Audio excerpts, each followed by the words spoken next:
नमस्कार, मैं हूं मनोज मानस। हमारे स्पेशल बुलेटिन में आपका स्वागत है और सबसे पहले हम बात करेंगे बिहार में फिर नीतीश सरकार खुशियां पार। बिहार विधानसभा चुनाव में एनडीए की बम्पर जीत के बाद नई कैबिनेट का गठन गुरुवार को पूरा हो गया। 243 सदस्यों वाली विधानसभा में नीतीश कुमार ने शपथ ली है, सीएम पद की शपथ ली है।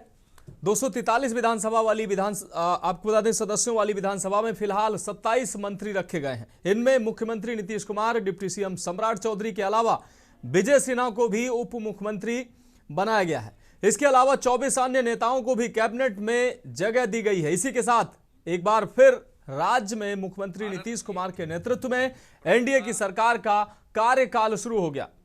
बिहार में अब बीते 20 वर्षों की तर्ज पर ही नीतीश को फिर से सत्ता के शीर्ष पर नीतीश कुमार काबिज हैं। 2005 के अंत में शुरू हुआ नीतीश कुमार का शासन अब अगले 5 साल चलता रहेगा। तो बिहार में डबल इंजन की सरकार बनी है। नई एनडीए कैबिनेट शक्ति का संतुलन मानी जा रही है।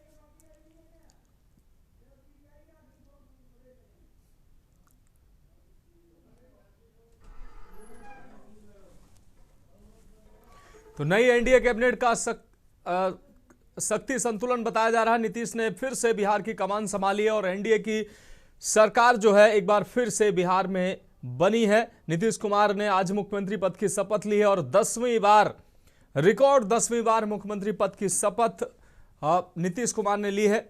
नई एनडीए सरकार का गठन हुआ है और जिस तरीके से कैबिनेट का गठन हुआ है वो शक्ति संतुलन माना जा रहा है। तो बिहार में नीतीश कुमार अब फिर से नीतीश से सरकार शुरू हो चुकी है। आज मुख्यमंत्री नीतीश कुमार ने सीएम पद की शपथ ली है। उनके साथ ही जो पूर्व में पिछली सरकार में भी जो डिप्टी सीएम थे सम्राट चौधरी, विजय कुमार सिन्हा, एक बार फिर से उनको वही जिम्मेदारी दी गई है। डिप्टी सीएम दोनों को बनाया गया है। तो बिहार में डबल इंजन की सरकार बन चुकी है। एनडीए के सहयोगी दलों को मंत्रालय मिले हैं और नीतीश कुमार एक बार फिर से बिहार के मुखिया के तौर पर उन्होंने 10वीं बार शपथ ली है। तो नीतीश की मुख्यमंत्री के शपथ की अगर बात करें तो यह 10वीं बार मुख्यमंत्री पद की शपथ नीतीश कुमार ने ली है। एक बार फिर से नीतीश के हाथों में बिहार की कमान।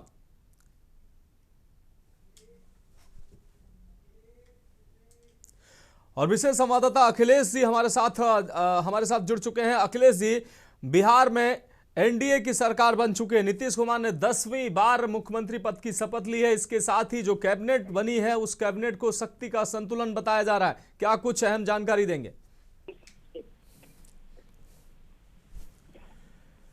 अखिलेश जी, क्या आप हमें सुन पा रहे हैं? जी हाँ मनोज जी। अखिलेश जी, मेरा सवाल है कि जिस तरीके से बिहार में एक बार फिर से नीतीश की सरकार बन चुकी है, मुख्यमंत्री पद की शपथ उन्होंने ली है, एनडीए के सहयोगी दलों सहित मंत्रियों ने जो है वो शपथ ली है, लेकिन जिस तरीके से मंत्रालय दिए गए हैं उसको शक्ति संतुलन बताया जा रहा है। देखिए मनोज, बिहार सरकार की नए शपथ ग्रहण समारोह में मुख्यमंत्री नीतीश कुमार ने जो शपथ ली, उस शपथ समारोह में सभी गठबंधन सहयोगियों के साथ शपथ ग्रहण समारोह हुआ और पूरी ताकत एनडीए के तरफ से दिखाने के लिए सभी को इनवाइट किया गया था। करीब 150 वीआईपी उस समय मौजूद थे जब शपथ ग्रहण समारोह हो रहा था। और शपथ ग्रहण समारोह में प्रधानमंत्री नरेंद्र मोदी, चाहे केंद्रीय गृह मंत्री अमित शाह हो, जेपी नड्डा हो, राजनाथ सिंह हो, तमाम ऐसे जो नाम थे वीआईपी में शामिल थे और तमाम और एनडीए के जो घटक दलों के नेता थे उनको भी आमंत्रित किया। मुख्यमंत्री के पद के तौर पर नीतीश कुमार ने 10वीं बार शपथ ली और बिहार के अब 19वीं के तौर पर दर्ज हो गया। और कहा जा सकता है कि भारतीय जनता पार्टी और जेडीयू की जो गठबंधन के साथ चिराग पासवान और मांझी की जो गठबंधन की सरकार जो बनी है, उसमें नीतीश कुमार एक बार फिर अपने को एनडीए में बड़ा चेहरा, बड़ा नाम और कद्दावर नेता को साबित करके मुख्यमंत्री की कुर्सी पहुंचने में फिर कामयाब रहे। हालांकि उठा पटक का दौर रहा, लेकिन नीतीश कुमार जो अपनी शर्तों के साथ मुख्यमंत्री की फिर शपथ लेने में कामयाब रहे। मनोज। हाँ बिल्कुल, लेकिन अखिलेश जी, जिस तरीके से अब कहा जा रहा था भारतीय जनता पार्टी की तरफ से, जो दो उप मुख्यमंत्री जो थे वो कहा जा रहा था हो सकता है पिछली बार जो मुख्यमंत्री थे, उप मुख्यमंत्री थे, वो इस बार नहीं हो, बदल जाएं, लेकिन जो उप मुख्यमंत्री डिप्टी सीएम पिछली सरकार में थे वही इस बार फिर से रिपीट किया गया है। इसको कैसे देखते हैं आप? लगातार के दौरान प्रचार जब हो रहा था और जहां पर भी संगठन की बात आ रही थी, तो इन दोनों चेहरों को एनडीए की तरफ से और खासकर भारतीय जनता पार्टी की तरफ से सामने रखकर कहा जा रहा था और जाति समीकरण को सेट करने के लिए ये लगातार कहा जा रहा था, क्योंकि सम्राट चौधरी को कुर्मी चेहरे के तौर पर भारतीय जनता पार्टी के विकल्प नीतीश कुमार का मान के चल रही थी कि नीतीश कुमार जिस तरह से कुर्मी वोट बैंक में एक खास चेहरे के तौर पर माने जाते हैं, तो भारतीय जनता पार्टी चाहती है कल को कुछ अगर उठापटक होती है तो सम्राट चौधरी एक उस चेहरे के तौर पर विकल्प रहे, तो आम जनता में अगर नाराजगी आती है तो उस नाराजगी को काफी हद तक बैलेंस किया जा सके। एक चीज है, दूसरा है कि विजय सिन्हा की बात की जा रही थी, तो उस बात का समुदाय का वोट बैंक है उसको बैलेंस करने का था कि उच्च जो समुदाय है, उच्च जातियां हैं, उनको बैलेंस कैसे रखा जाए, क्योंकि सीएम और डिप्टी सीएम दो एक ही समुदाय होने के बाद, तो इस तरह से चीजों को भारतीय जनता पार्टी ने बैलेंस करने की पूरी बिल्कुल अखिलेश जी, इस तमाम जानकारी के लिए आपका बहुत शुक्रिया। आप हमारे साथ बने रहिए, आगे भी हम आपसे अपडेट लेंगे। तो डबल इंजन की रफ्तार से अब डबल इंजन की रफ्तार के साथ ही अब ट्रिपल इंजन नीतीश कुमार का दिखाई दे रहा है। एनडीए सरकार का गठन हो चुका है और मुख्यमंत्री पद की शपथ नीतीश कुमार ने 10वीं बार ली है। और अब हम बात करेंगे अनंत सिंह को झटका, जमानत खारिज। दुलारचंद यादव हत्याकांड के आरोपी और बिहार के मोकामा से बाहुबली विधायक अनंत सिंह को कोर्ट से बड़ा झटका लगा है। सिविल कोर्ट ने उनकी जमानत याचिका खारिज कर दी है। अब अनंत सिंह पटना हाईकोर्ट में इसे चुनौती देंगे। आपको बता दें कि अनंत सिंह को बिहार विधानसभा चुनाव के प्रचार के दौरान 30 अक्टूबर को दुलारचंद यादव की हत्या के आरोप में गिरफ्तार किया गया था। इसके बाद से अनंत सिंह बेऊर जेल में बंद हैं। अनंत सिंह ने जेल में रहते हुए कोर्ट में अपनी जमानत याचिका दायर की थी। अनंत सिंह की याचिका को पटना सिविल कोर्ट ने खारिज कर दिया है। इसकी वजह से अनंत सिंह को अभी जेल में ही रहना होगा। तो अनंत सिंह, बाहुबली विधायक अनंत सिंह को यह बड़ा झटका माना जा सकता है। दुलारचंद यादव हत्याकांड में अनंत सिंह को बड़ा झटका लगा है।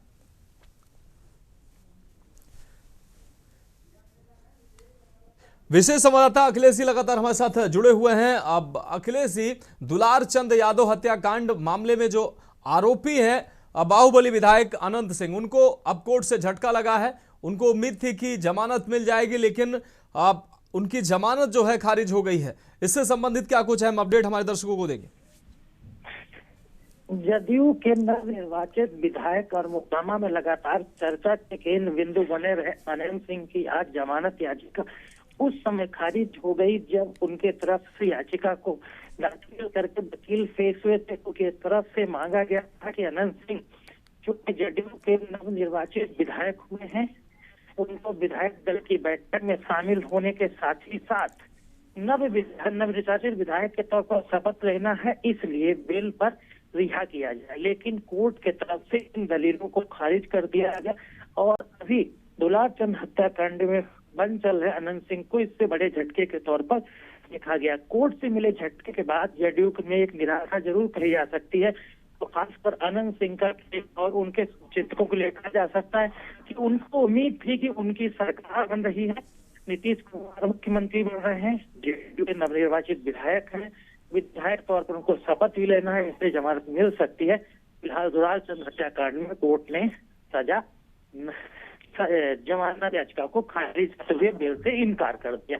अब उनके साथ एक ही रास्ता है कि वो उच्च अदालत जाएं और इसके बाद हाई कोर्ट से ही उनको अगला मौका मिल सकता है कि जमानत मिलेगी या नहीं। बिल्कुल अखिलेश जी, बहुत शुक्रिया हमारे साथ इस खबर पर अधिक जानकारी के लिए, और हमारे साथ आप बने रहिए, आगे भी हम आपसे अहम अपडेट लेंगे। तो दुलारचंद यादव हत्याकांड में अनंत सिंह को बड़ा झटका लगा है।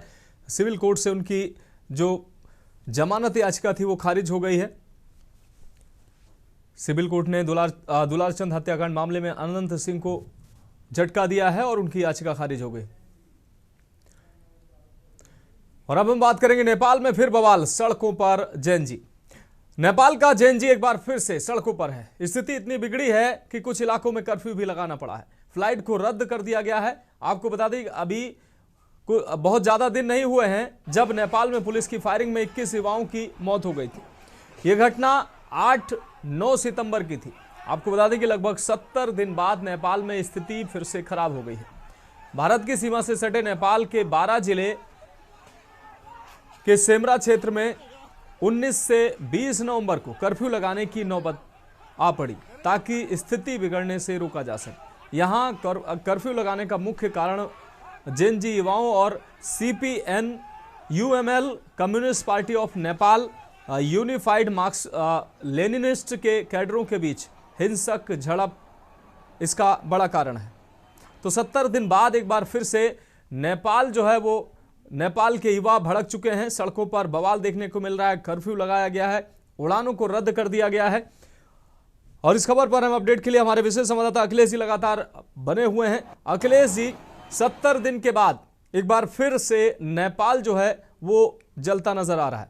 युवा जो है जेएनजी जो है सड़कों पर हैं, कर्फ्यू लगाया गया है, गाड़ियों को आग लगाई जा रही, संपत्तियों सरकारी संपत्ति को नुकसान पहुंचाया जा रहा है। एक बार फिर से क्या उग्र आंदोलन की तरफ नेपाल जाता दिखाई दे रहा है?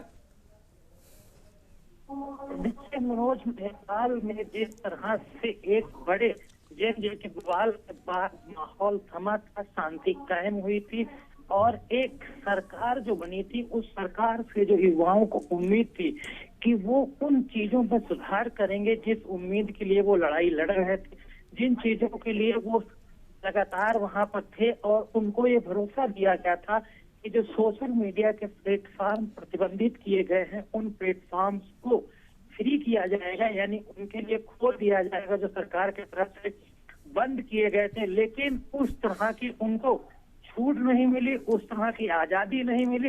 इसी के बजाय एक बार फिर युवाओं के अंदर उसी यूनिटी के साथ सरकार को उन्होंने घेरने की कोशिश की।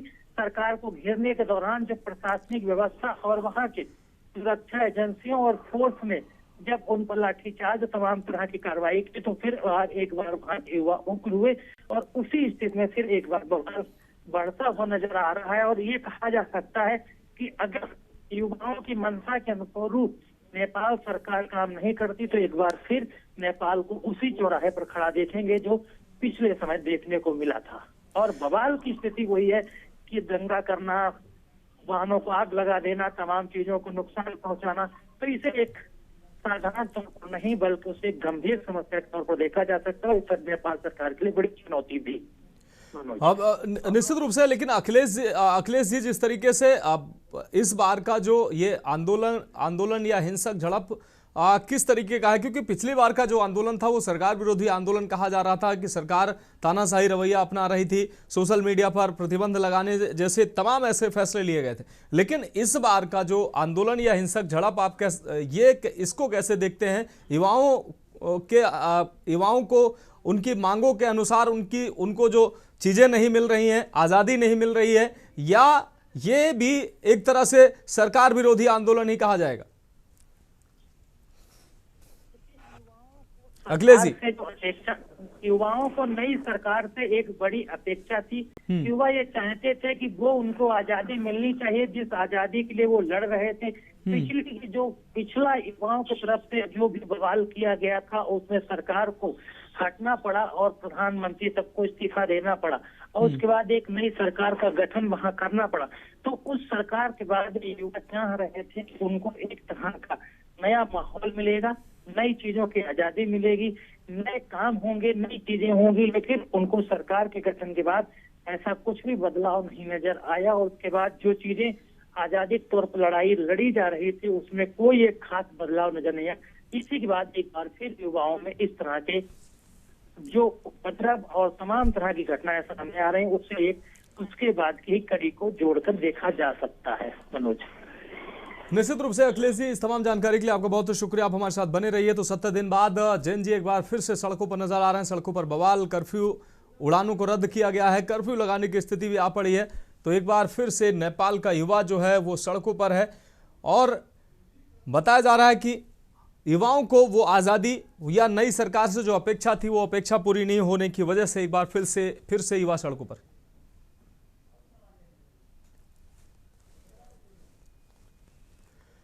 तो 70 दिन बाद एक बार फिर से जैन जी जो है सड़कों पर हैं और इस दौरान आप तस्वीरों में आप देख सकते हैं किस तरीके से सरकारी संपत्ति को नुकसान पहुंचाया जा रहा है।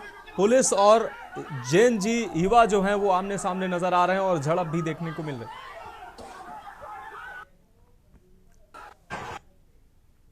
तो फिलहाल हमारे स्पेशल बुलेटिन में वक्त एक ब्रेक का। ब्रेक के बाद हम बात करेंगे विधेयकों को मंजूरी पर सुप्रीम कोर्ट का बड़ा फैसला।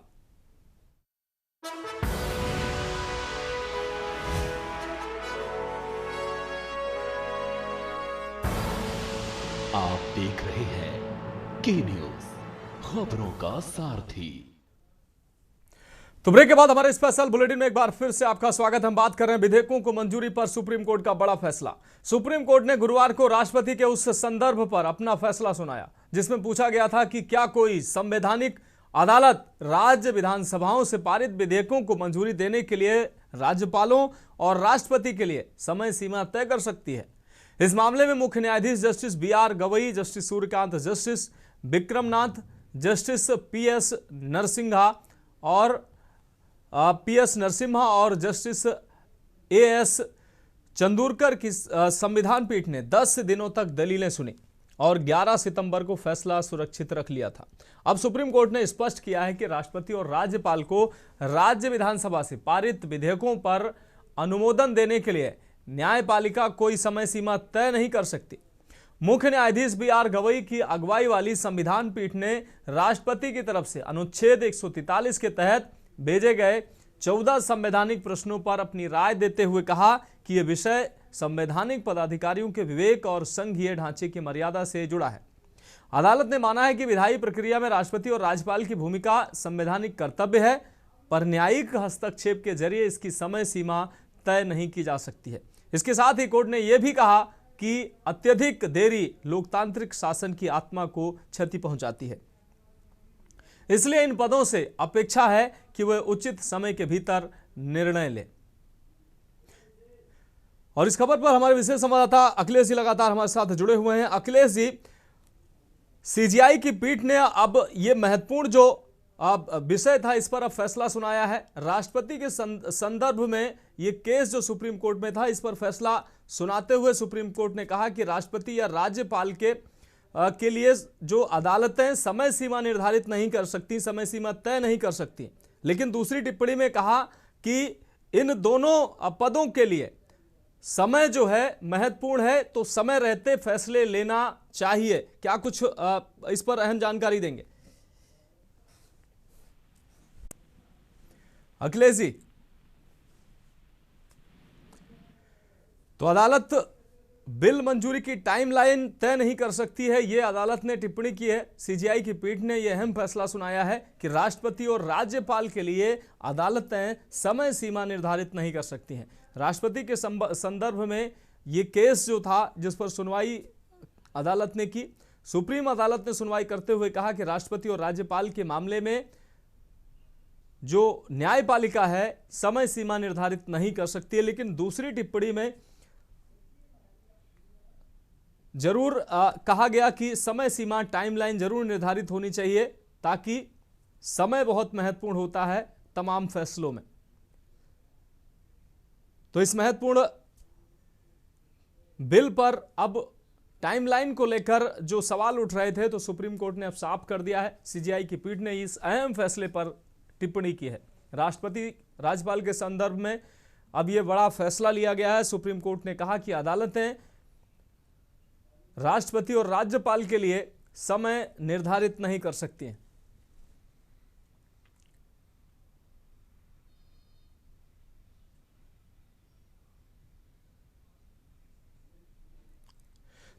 तो संवैधानिक पदाधिकारियों के विवेक और संघीय ढांचे की मर्यादा से जुड़ा यह मामला है। विशेष संवाददाता अखिलेश जी लगातार हमारे साथ जुड़े हुए हैं।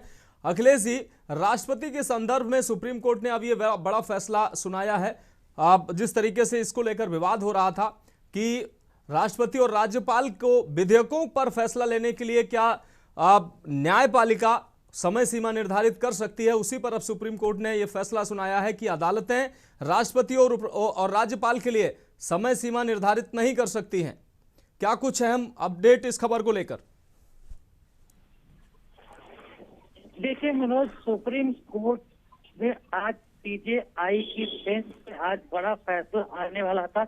इस बड़े फैसले का आधार चीफ जस्टिस बीआर गवई की अध्यक्षता वाली टीम में कहा गया था कि ऐसे विधेयक हैं जो केंद्र सरकार से जुड़े विधेयक हों या फिर राज्य सरकार से विधेयक हों, जिन विधेयक को किसी न किसी वजह से रोका जाता है या किसी न किसी वजह से इनको लटकाया जाता ऐसे विधेयक को लेकर सुप्रीम कोर्ट में सुनवाई हुई। और जब सुप्रीम कोर्ट में सुनवाई हुई तो सीजेआई बीआर गवई के तरफ से ये कहा गया कि पीठ ने जो स्पष्ट किया, उसने कहा कि राज्यपाल किसी विधेयक यानी बिल को किसी की सहमति से रोकने का विकल्प नहीं चुन सकते। यदि वो सहमति नहीं देना चाहते हैं तो उन्हें विधेयक को संदेश के साथ विधायिका को वापस भेजना होगा। मतलब सीधा सा कोर्ट का कहने का मतलब ये था कि अगर राज्यपाल और राष्ट्रपति किसी विधेयक को सरकार की मंशा के अनुरूप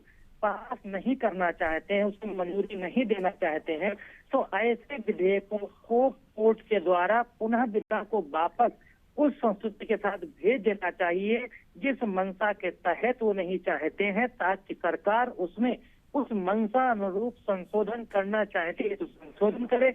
उसमें किसी तरह की कोई चीज जोड़ना, घटाना, बढ़ाना चाहती है उसको घटा बढ़ा सके, और ताकि उस विधेयक को दोबारा सरकार के द्वारा राज्यपाल और राष्ट्रपति के भेजा जा सके, ताकि उस बदलाव और संशोधन के साथ इस विधेयक को फिर से जनता हित में पास किया जाए।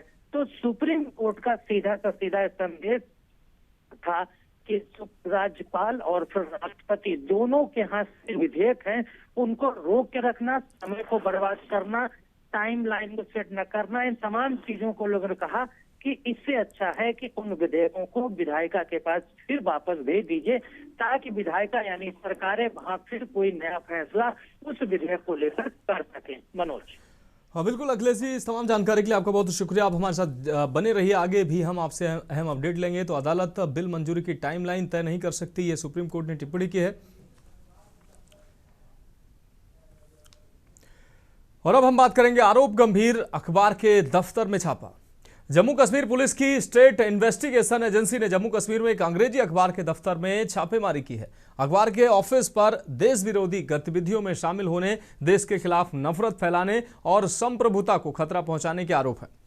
साई की एफआईआर में अंग्रेजी अखबार कश्मीर टाइम्स की एडिटर का भी नाम है। उनके लिंक्स और गतिविधियों के बारे में पूछताछ की जा सकती है। सूत्रों के अनुसार एसआईए की छापेमारी के दौरान कश्मीर टाइम्स न्यूज़पेपर कार्यालय जम्मू कश्मीर में तलाशी अभियान के दौरान AK-47 और पिस्तौल के कुछ राउंड और ग्रेनेड का एक लीवर बरामद किया गया है।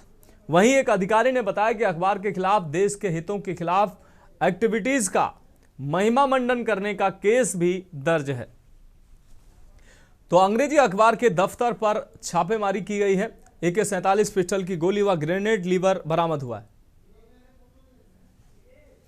और विशेष संवाददाता अखिलेश जी लगातार हमारे साथ जुड़े हुए हैं। अखिलेश जी, पुलिस और एसआईए की छापेमारी हुई है, अंग्रेजी अखबार के दफ्तर पर छापेमारी की गई है और इस अंग्रेजी अखबार पर कई आरोप लगाए गए हैं। यहाँ AK-47 मिली है, पिस्टल भी मिली है, क्या कुछ अहम जानकारी?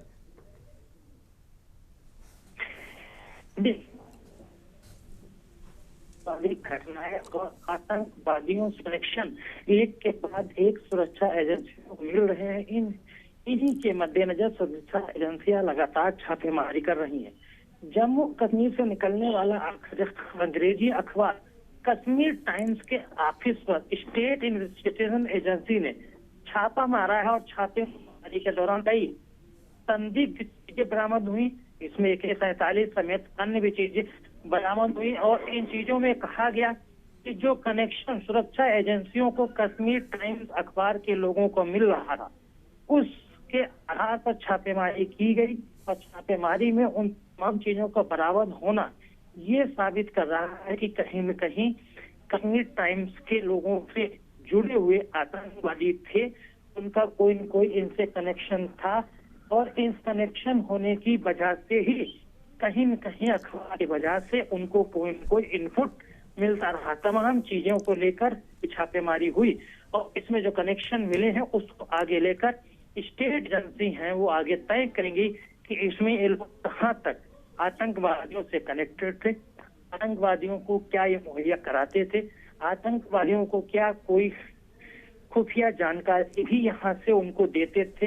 इस तरह के तमाम जो इंटरलिंक्स एजेंसियां निकाल रही हैं, और अगर ये सही पाए गए तो कहा जा सकता है कि इनको भी आतंक विरोधी गतिविधियों में शामिल होने के आरोप में गिरफ्तार और कार्रवाई आगे एजेंसियां कर सकती हैं। हाँ, निश्चित रूप से अखिलेश जी, इस तमाम जानकारी के लिए आपका बहुत शुक्रिया। तो पुलिस ने अंग्रेजी अखबार के दफ्तर में छापेमारी की है, जांच एजेंसी ने छापेमारी की है। यहाँ AK-47 पिस्टल की गोली व ग्रेनेड का लीवर भी बरामद हुआ है। और अब हम बात करेंगे जहरीली हवा कैसे हो गुजारा। कानपुर में सर्दियों के मौसम की शुरुआत होते ही एक बार फिर वातावरण में प्रदूषण का स्तर बढ़ने लगा है और इसका सबसे ज्यादा असर शहरवासियों की सेहत पर दिख रहा है। जिला अस्पताल से लेकर प्राइवेट क्लिनिकों तक रेस्पिरेटरी पेशेंट की जो लंबी लंबी कतारें हैं देखने को मिल रही हैं। विशेषज्ञ लगातार चेतावनी दे रहे हैं कि बदलते मौसम में सावधानी बरतना बेहद जरूरी है।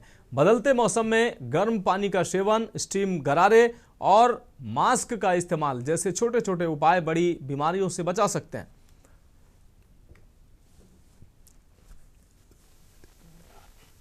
तो विशेषज्ञ लगातार अपनी राय दे रहे हैं बचाव के लिए गर्म पानी और स्मोक बढ़ने से सांस लेने में मरीजों को जो दिक्कत हो रही है इसको लेकर लगातार सलाह जो है विशेषज्ञों की तरफ से दी जा रही है। सुबह शाम रखें सावधानी, तो बचाव ही उपाय है। गर्म पानी पिएं, गरारे और मास्क जरूर लगाएं क्योंकि प्रदूषण का स्तर लगातार बढ़ रहा है और ऐसे में लोगों को दिक्कतें हो रही हैं।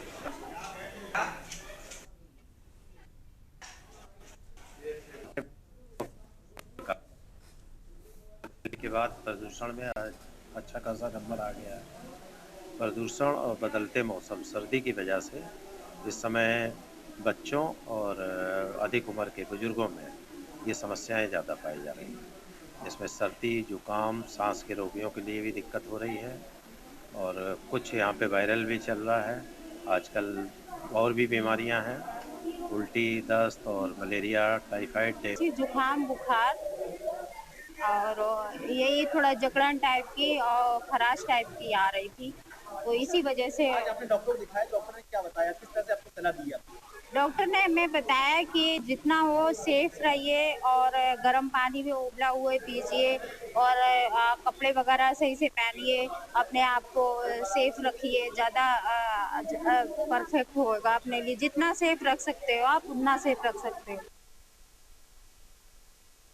सर्दियों के मौसम में आते ही वातावरण की शुरुआत बढ़ती चली जाती है। आज हम खड़े हैं उर्सला अस्पताल पे। आप देख सकते हैं हमारे पीछे किस तरह से जो मरीज हैं, मरीज की लाइनें लगी हुई हैं। वहाँ पर तमाम तरह के जो मरीज आ रहे हैं, ऐसे में दमा, खांसी, सांस फूलना, तमाम तरह की जो बीमारियां जो फैल रही है वो सर्दी के मौसम में पाई जाती हैं, जिसके चलते यहाँ मरीज की लंबी लंबी लाइनें लगी हुई हैं।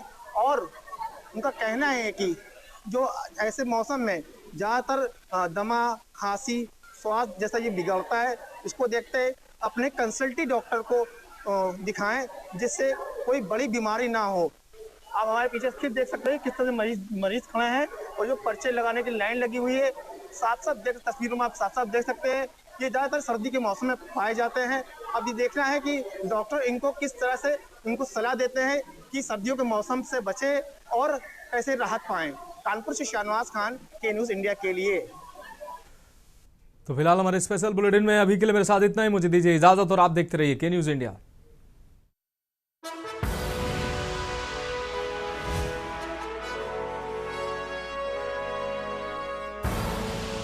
आप देख रहे हैं के न्यूज़, खबरों का सारथी।